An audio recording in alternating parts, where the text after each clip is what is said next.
marching with full banners to collapsing without a single battle, winning sieges only to lose to fever, filth, and flies. These are the top 10 times disease was more powerful than armies.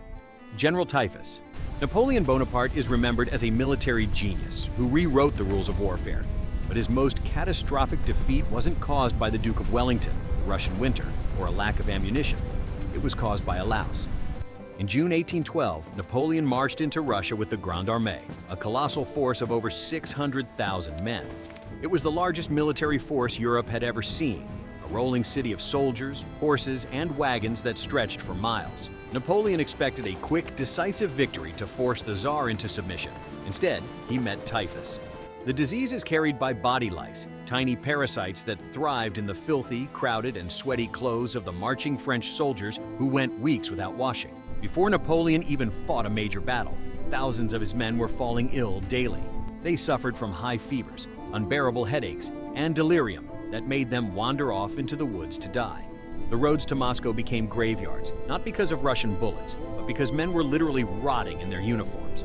By the time the army reached Moscow, the force had already been gutted by the microscopic bacteria Rickettsia prowazekii. The retreat was even worse. Men froze to death on the roadside, too weak from fever to walk. Of the 600,000 men who entered Russia, only about 25,000 crossed back into Poland fit for duty.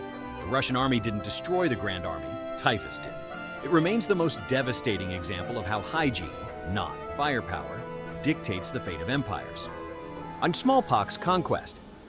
Napoleon lost an army, but at least France survived the ordeal. Our next disease didn't just stop an invasion, it completely erased an entire civilization from the map. In 1520, Hernán Cortés and his small band of Spanish conquistadors were on the verge of total annihilation. They had been driven out of the Aztec capital, Tenochtitlan, during the Night of Sorrows, suffering heavy casualties and losing their looted gold. The Aztec Empire, with its hundreds of thousands of fierce, disciplined warriors and a home field advantage, should have easily crushed the remaining European invaders. But Cortés had left behind a weapon far deadlier than his steel swords, horses, or arquebuses: smallpox. A single infected African slave in the Spanish camp reportedly introduced the virus to the mainland. The disease ripped through the Aztec population like wildfire in dry grass. Unlike the Europeans, who had lived with the virus for centuries, the indigenous people had absolutely no genetic immunity. In a matter of months, the virus killed nearly half the population of Tenochtitlan, including Emperor Cuitlahuac, the very leader who had defeated Cortés.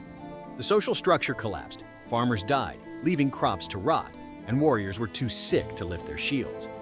When Cortés returned to the city, he didn't fight a mighty empire. He walked over the corpses of a civilization that had already been destroyed by a virus: the Plague of Athens. The Aztecs were destroyed because they had no immunity, but the Athenians were destroyed because they trapped themselves in a cage with the killer. The Peloponnesian War was the great showdown between the naval power of Athens and the military might of Sparta. In 430 BC, Athens seemed invincible behind its massive, long walls, which connected the city to its port, allowing them to import food indefinitely. The Spartan army could only sit outside and watch, unable to breach the defenses. But the walls that kept the Spartans out also kept the Plague of Athens in. An unknown disease, possibly typhoid, typhus, or viral hemorrhagic fever, arrived on a grain ship and exploded within the cramped, overcrowded city. The descriptions from the historian Thucydides are horrific. Victims suffered from burning fever, red skin, violent retching, and eventually death in the streets. The plague killed perhaps 1/3 of the Athenian population, including their legendary statesman Pericles. With Pericles dead, Athens fell into political chaos, led by demagogues who made rash, emotional decisions. The city's morale was shattered. They eventually lost the war, not because Spartan spears broke their walls, but because a microbe broke their spirit. It was the end of the golden age of Greece, brought down not by a phalanx, but by a fever, a bubonic empire. Athens lost its golden age, but the next plague destroyed the dream of a united Europe for 1,000 years. In the 6th century, the Byzantine Emperor Justinian I was on the brink of restoring the full glory of the Roman Empire. His brilliant general, Belisarius, had reconquered North Africa and was sweeping through Italy, taking Rome back from the Goths. It looked like the Mediterranean would be united under one law once again. Then the rats arrived. In 541 AD, the bubonic plague, Yersinia pestis, hitched a ride on grain ships from Egypt to Constantinople. The result was a catastrophe of biblical proportions. At its peak, the plague killed 5,000 to 10,000 people per day in the capital alone. Bodies were stacked inside towers because gravediggers couldn't keep up. The tax base evaporated, the army couldn't recruit new soldiers, and the economy collapsed. Justinian himself caught the plague but survived, though his dream did not. The weakened empire couldn't hold its new territories, and the reunification of Rome died in the hospital beds of Constantinople. The plague left Europe weak, fractured, and depopulated, paving the way for the Dark Ages. Yellow fever trap. Justinian was stopped by fate, but Napoleon makes the list again because he was too arrogant to learn from history. In 1802, the French first consul sent a massive fleet of 30,000 elite troops to Saint-Domingue, modern-day Haiti, to crush the slave rebellion led by Toussaint Louverture and restore French colonial rule. The French army was better equipped, better trained, and led by Napoleon's own brother-in-law, General Leclerc. But the Haitian rebels had an ally they knew how to use: the mosquito. Yellow fever is a terrifying viral disease that causes jaundice, internal bleeding, and the vomiting of black coagulated blood. It is endemic to the tropics, and the European soldiers had zero immunity. As the rainy season began, the French troops started dropping like flies. General Leclerc wrote desperate letters home as his army dissolved around him, reporting thousands of deaths a week. Within months, nearly 50,000 French soldiers, sailors, and officials were dead, including Leclerc himself. Napoleon, realizing he could not fight nature, cut his losses.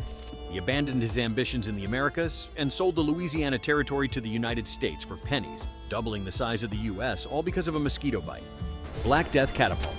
Nature killed the French in Haiti, but in our next example, an army decided to turn nature into a weapon. Siege warfare is usually a battle of starvation and patience, but in 1346, it became a battle of biology. The Mongol army of the Golden Horde was besieging the Crimean city of Kaffa, modern-day Feodosia, a vital Genoese trading port. The city was holding out, and the Mongol army was frustrated. But then, a mysterious illness began killing the Mongol troops rapidly: swollen lymph nodes, black patches on the skin, and agonizing death. It was the Black Death. Realizing they were doomed, the Mongol commander Janibeg turned the disease into a weapon. He ordered the corpses of his own plague victims to be loaded onto catapults and hurled over the city walls. It was history's first recorded use of biological warfare. The plague broke out inside Kaffa, and the Genoese defenders fled in terror on their ships. Tragically, these fleeing ships carried the plague into the heart of Europe, sparking the pandemic that would kill half the continent. The Mongols didn't take the city, but they successfully launched a biological nuke that changed human history forever. Dysentery Disaster. The Mongols used disease as a weapon, but in the American Civil War, disease was simply the result of criminal negligence. The Civil War is remembered for battles like Gettysburg and Antietam, where thousands fell to Minnie balls and cannon fire. But for the soldiers on the ground, the real enemy was the latrine. For every soldier killed in combat, 2 died of disease.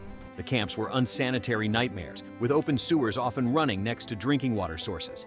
Dysentery, known as the bloody flux, typhoid, and chronic diarrhea were the true killers of the war. Union and Confederate armies were essentially mobile hospitals. In some campaigns, entire regiments were rendered combat ineffective without a single shot being fired, because half the men couldn't stand up. General Stonewall Jackson, one of the South's greatest tacticians, didn't die from the bullet that hit his arm. He died from the pneumonia that set in afterward.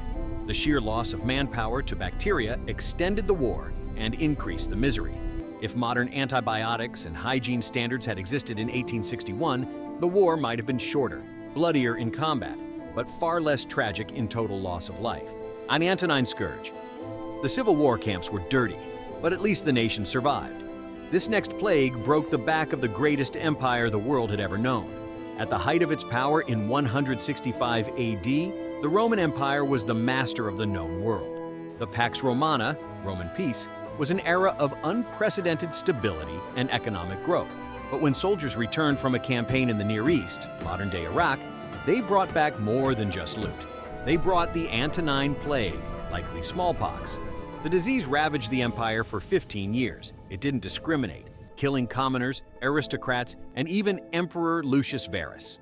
It is estimated to have killed up to 5 million people, decimating the Roman army. The legions were so depleted that Rome could no longer defend its massive borders. Germanic tribes, noticing the weakness, began to push across the Danube. The economy, built on manpower and taxes, crumbled. Rome never truly recovered its former vitality.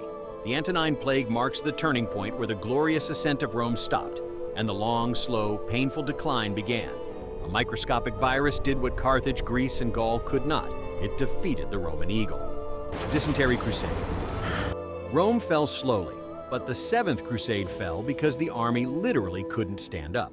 The Crusades were a series of holy wars driven by religious zeal, but they were often ended by unholy sanitation. In 1248, King Louis IX of France, St. Louis, landed in Egypt with a powerful army, aiming to capture Jerusalem. Initially, things went well. They captured the port of Damietta, but as they marched toward Cairo, the army became bogged down in the Nile Delta. Then dysentery struck again. The camp became a cesspool of blood and filth. Men were so weak they reportedly had to cut holes in the back of their breeches because they could not stop marching to relieve themselves. Scurvy also set in, rotting the soldiers' gums until they had to cut away the dead flesh just to eat. Louis himself fell gravely ill, suffering from severe dysentery that left him bedridden and delirious. The once mighty French army, wasted by dehydration and fever, was easily surrounded and captured by the Mamluk forces. The King of France was held for ransom, and the crusade ended in total humiliation. It wasn't the scimitars of the Saracens that defeated the Crusaders. It was dirty water and a lack of vitamin C. Spanish Flu Reaper. The Crusaders died in the mud, but our final disease turned the entire world into a graveyard. World War I introduced humanity to industrial slaughter, machine guns, tanks, and poison gas. But in the final months of the war, a killer emerged that made the trenches look safe. The 1918 influenza pandemic, known as the Spanish flu, began in military training camps and was spread globally by the massive movement of troops. It was a unique virus that targeted the young and healthy, turning their own strong immune systems against them. On the Western Front, massive offensives stalled because thousands of soldiers on both sides were too sick to fight. In some weeks, the flu killed more American soldiers than German bullets did. General Erich Ludendorff, the German commander, later blamed the failure of his final 1918 offensive, partly on the fact that his army was ravaged by the flu and lacked the strength to push forward. The virus killed an estimated 50 million people worldwide, more than died in World War I and World War II combined. The Great War ended with an armistice, but the flu kept killing long after the guns fell silent, proving that nature is the ultimate arbiter of death. In the end, steel bent to sickness, banners fell to bacteria, and history learned that empires don't always collapse to enemies, but to coughs, blood, and things too small to see.